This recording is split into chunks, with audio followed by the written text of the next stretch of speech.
Қайырлы күн қоғам ТВ телеарнасының тұрақты телекөрермендері, эфирде әдеттегідей құнды қолөнер бағдарламасы. Бағдарлама жүргізушісі мен Аружан Серікбайқызы.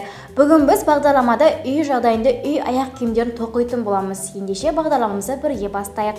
Бүгін бізге аяқ киімдер тоқу үшін, оны көрсету үшін Шахислама Сәуле апай көмектесетін болады. Сәуле ханым, бүгінгі біздің аяқ киім тоқу үшін қандай құрал-жабдықтар қажет? Гобелен техникасымен тоқылатын аяқ киім үлгісіне бізге алдымен аяқ киім табандар керек. Бұл табандар барлық жерде сатылады, бар. Болмаса киізден өзіміз табан жасап алсақ болады. Одан кейін бізге гобеленнің инесі қажет болады. Гобелен инесі бұл дайын түрінде сатылады, және мынау менің өзімнің ойлап тапқан малдың инесінен жасалған гобелен инесі. Одан кейін түрлі тоқыма жіптері, қазір біздің алдымызда ангор жіптері, себебі аяқ киімді жылу ұстау үшін ангор жіптермен тоққан өте керемет. Содан кейін бізге керегі шелковый дейді, осында жібек жіптері керек, және матаны керікшіге керіп аламыз, өз матасын. Оны суретін салып алып, сурет салған жері ол теріс жағы, оң жағы артқы жағынан пайда болады. Жақсы, ендеше жұмысымызды бірге бастасақ, Сәуле ханым.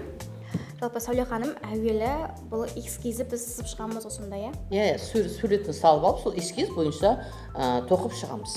Жақсы, ендеше бастасақ. Мен қолымда өзім ойлап тапқан ине, сіздің қолыңызда гобеленіңіз ол сатылымда бар. Жалпы бұл әдіспен үйренгеніңізге қанша уақыт болды? 25 жыл. Біздің Арай деген лагерь болған, сол кезде тәрбиеші маған үйреткен тұғын. Содан бері мен мектепте осыдан қолөнер бұйымдарын жасап келемін. Гобелен техникамыз тұрмысқа қажетті бұйымдардың барлығын жасауға болады. Көрпешеден бастап сөмке, декорға арналған жаңағы қобдишалар, вазалар. Мұны енді мен осы жақында ғана патент ұтып алдым.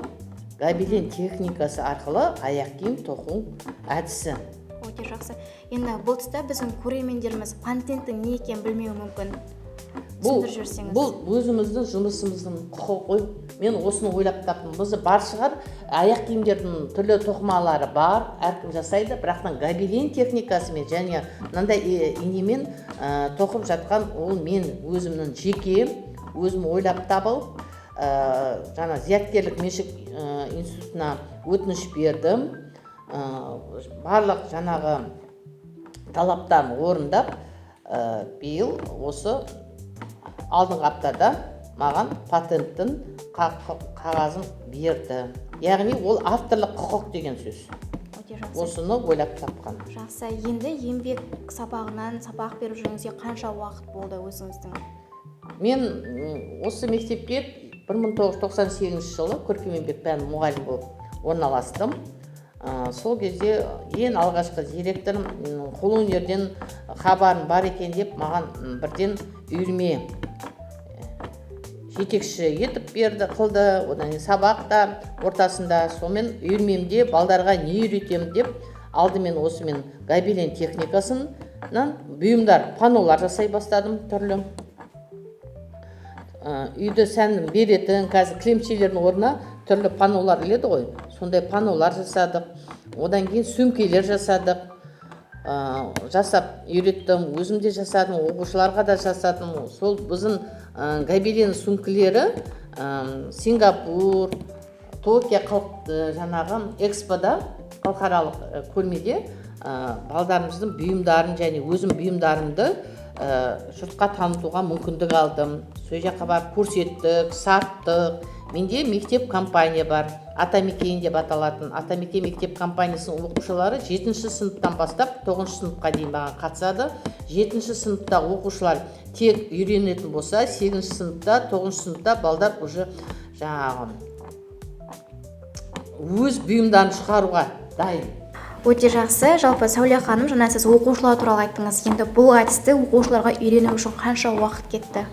Үйірмеде оқушылар айтып отырмын ғой, 7-ші сыныптан бастап аламын. Жүйелі түрде 9-ші сыныпқа дейін барған балам, керемет бұйымдардың барлығын өздері жасайды. 7-ші сыныпта үйренеді. енді қызыққан бала аптасына 6 рет келуі мүмкін.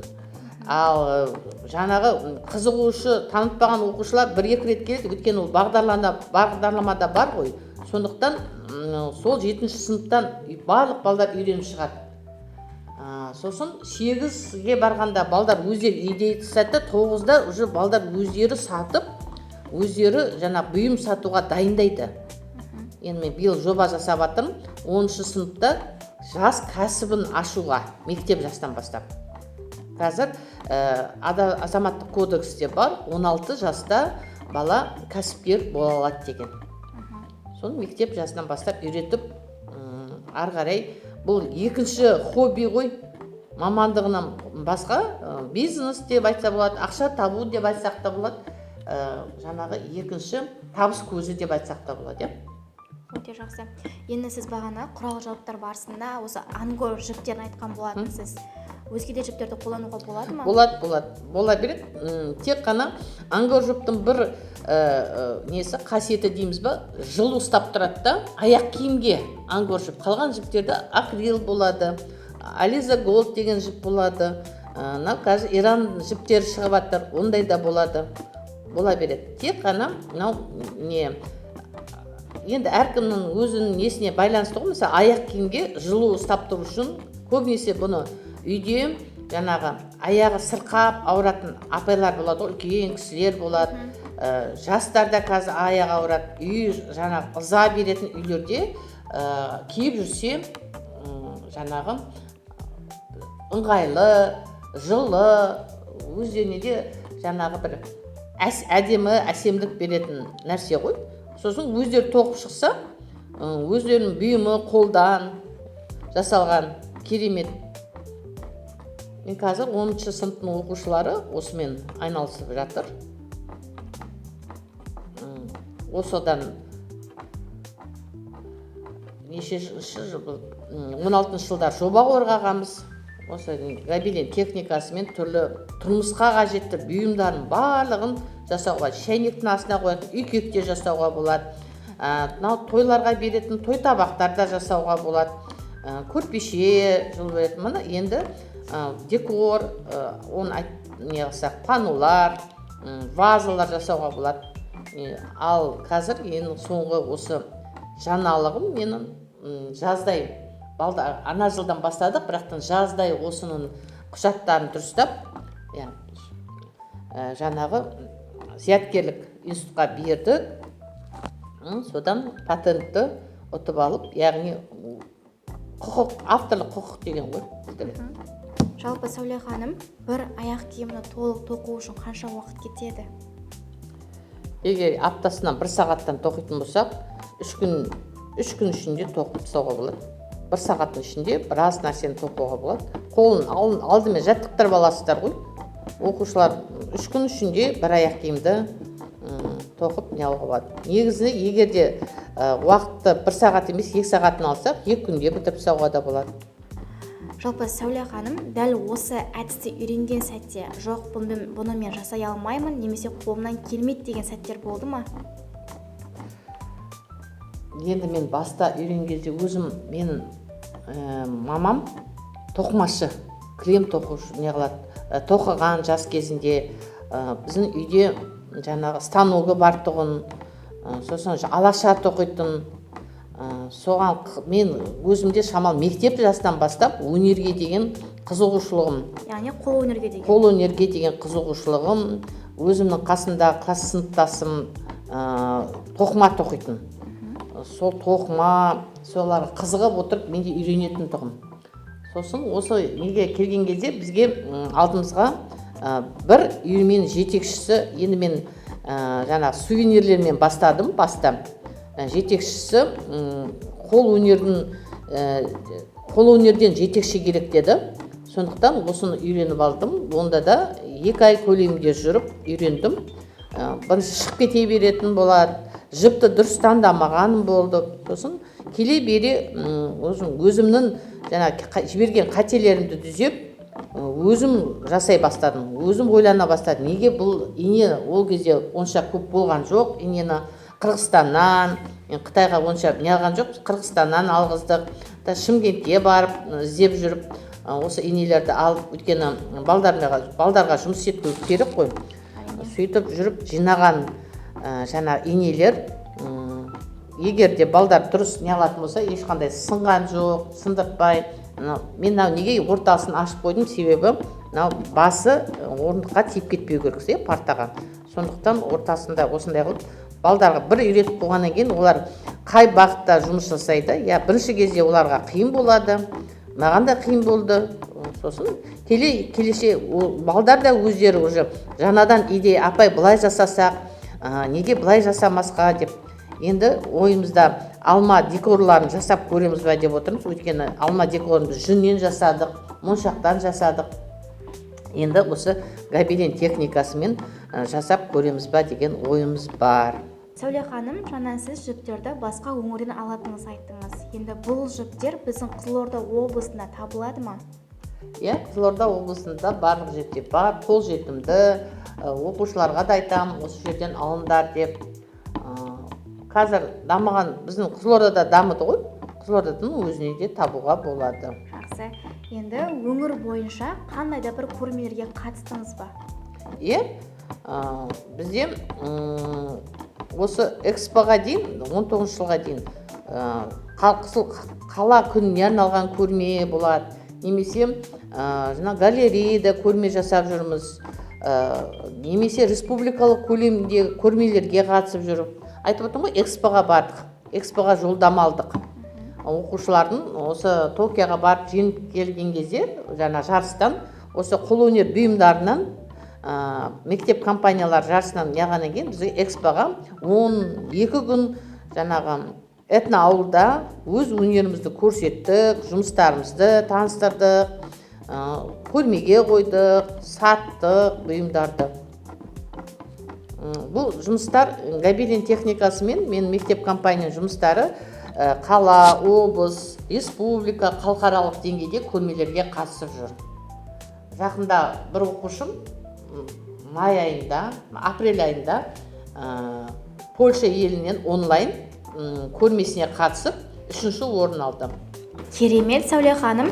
Жалпы енді өздеріңіз осы сала бойынша кәсіптік жолға үскіңіз келген сәттер болды ма? Яғни кәсіп ретінде бұларды сатылымға шығарып?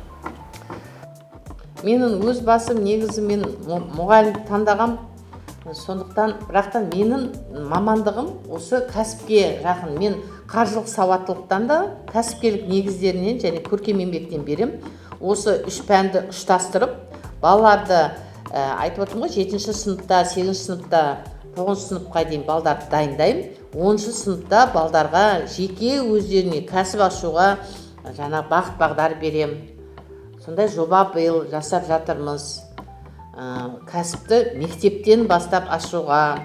Енді бізде бір үлкен проблема болды. Кәсіп ашқаннан кейін балада, мысалы мектепте де кәсіп ашуыма болатын еді.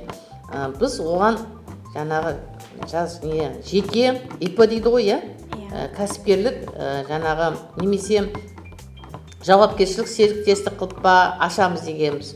Сондай ол жаңағы мектептің мұғаліміне тән нәрсе емес, оқушыларға әлі оны 16 жасқа толған кезде ғана, өзі куәлік алғаннан кейін биыл ғана сондай заң шықты. Негізінде 18 жасқа толған мектепті бітіріп кеткеннен кейін кәсіпкер бола алатын.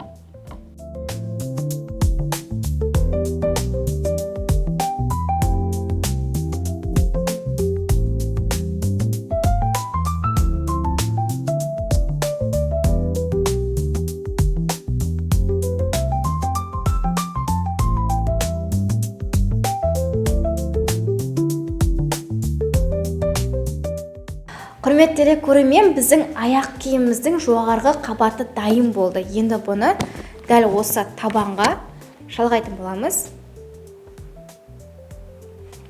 Ол үшін алдымен жиегін торлап тігіп аламыз. Торлап тігіп жаттым. Сіздікі дайын, сіз уже аяқ киімді бекіте бересіз.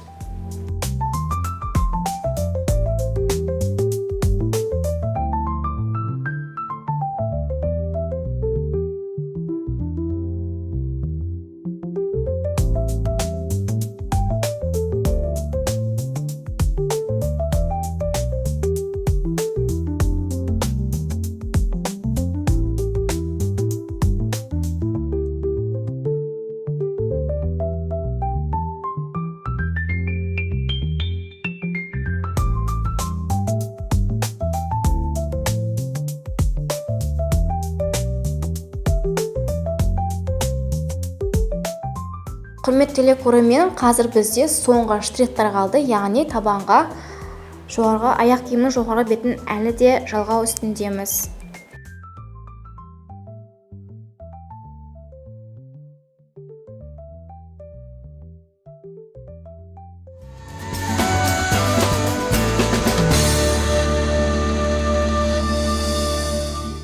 Мінекей құрметті телекөрермен, саналы уақыттың ішінде біз дәл осындай үй аяқ киімін тоқып шықтық. Сәуле ханым, бүгінгі сіздің жұмысыңызға, өзіңіздің тәжірибеңізге алғысын айтқым келіп тұр. Олай болса, қымбатты телекөрермен, келесі кездескенше аман сау болыңыздар.